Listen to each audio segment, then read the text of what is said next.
Si le métal rend débile, on a l'explication de l'origine de la connerie de Motor. Si tu es d'accord avec moi, tu peux secouer la tête, comme Jean-Damien Crasseux sous coke. Eh bien salut à tous et à toutes, aujourd'hui c'est Motor et nous allons donc nous retrouver pour une creepypasta qui se passera en Finlande. Aujourd'hui on va donc parler de métal, on va parler de Children of Bodom, c'est parti. Bon, je vais pas vous donner un cours sur Children of Bodom, honnêtement j'ai pas que ça à faire et des personnes sont plus calées que moi. C'est tout simplement un groupe musical qui fait du death mellow avec du power metal, metal sympho, bref c'est du bruit. C'est agressif, c'est méga cool. Il y a 5 membres, ils sont tous originaires d'Espoo et le leader est Alexis Layo. Je vous conseille 4 albums, Etherbreed, Follow the Reaper, Are You Dead Yet et Something Wild.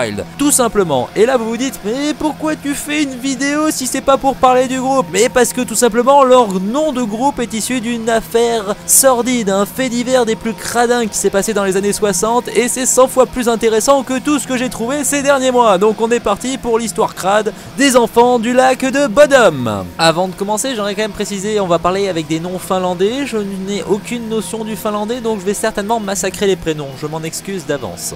Bon, le fait divers prend place le 4 juin 1960 sur les rives du lac Bodom à Espoo en Finlande. 4 adolescents ont décidé de faire du camping. On va donc retrouver Neil Gustafsson, Seppo Boisman et deux nanas, Tulikimaki et Imli Björklund. Voilà.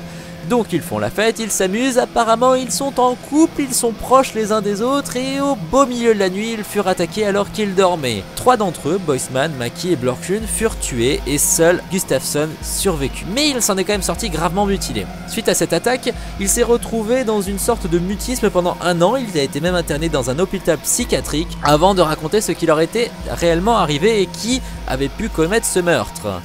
Et il a tout simplement dit que c'était la mort elle-même qui était venue les chercher avec une lueur rouge dans les yeux. Bon, les rapports d'autopsie étaient quand même assez crades, je vais quand même essayer de vous les résumer entre guillemets. En gros, les 3 personnes se sont retrouvées découpées en pièces par une sorte de grande épée, de grande hache ou une faux. Aucun suspect n'a été trouvé et aujourd'hui personne n'a été inculpé pour le meurtre. Gustafsson bien entendu a été le mec le plus suspecté parce que c'était le seul survivant, mais en 2005 il fut tout simplement acquitté de tout soupçon puisqu'il n'y avait aucune preuve du fait qu'il ait tué ses amis. Voilà, on va partir dans un débriefing assez intéressant parce qu'il y a plein de théories qui tournent autour de ce meurtre et plein de trucs chelous.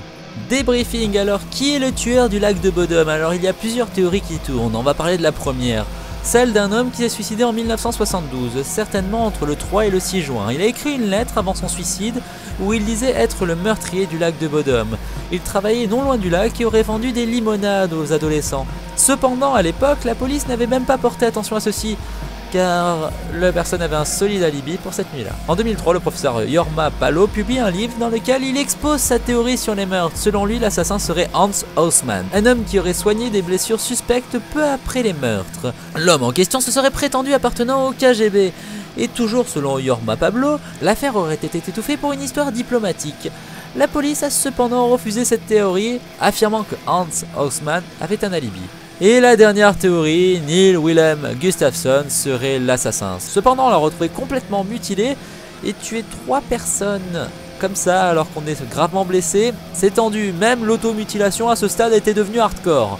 Donc cette histoire reste quand même assez glauque et on n'aura certainement jamais le mot de la fin. Bon, il y en a qui vont dire c'est la mort. Au moins on aurait trouvé quelqu'un qui aurait tué tout le monde. C'est la mort, basta, avec une grande faute, tout ça. Ça explique aussi le côté trash de Children of Bodom. Mais que dire? Moi j'aime bien cette histoire, mais on n'aura jamais réellement la fin, tout simplement parce que l'histoire s'est passée dans les années 60.